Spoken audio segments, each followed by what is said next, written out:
Hey, Robert Garrett here, and today I unbox the new 2019 16-inch MacBook Pro.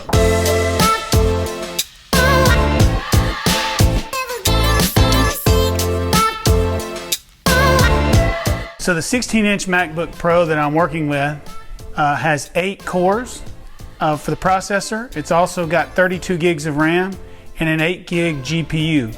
I also put a solid state hard drive in it, so it's a really good spec laptop, and I mainly use it for video creation and other random work related items. Alright, so I've got the Mac here.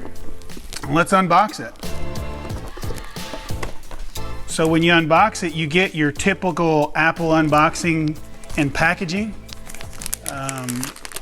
It's wrapped nicely, and it's clearly bigger than the 15-inch.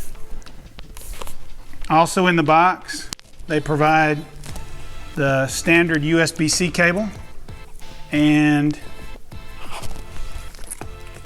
a charging brick.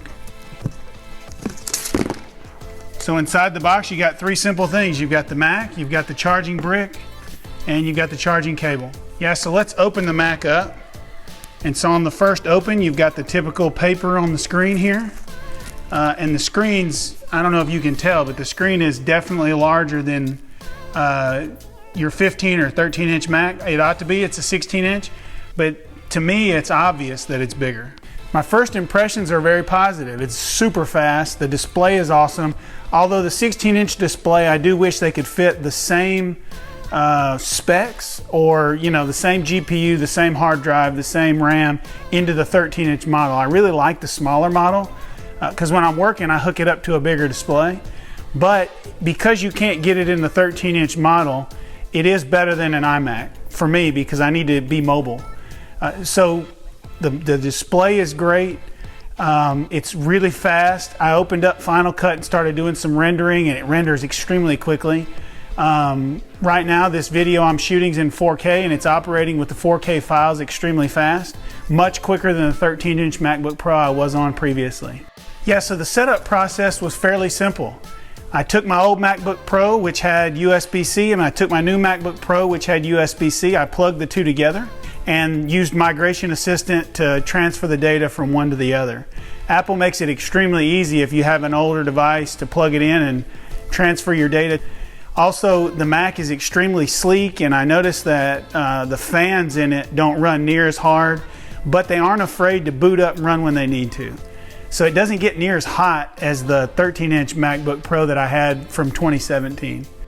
So one of the things a lot of people talk about with the 2017 MacBook Pros are the keyboard, the keys on the keyboard. Now, I never had any trouble with them.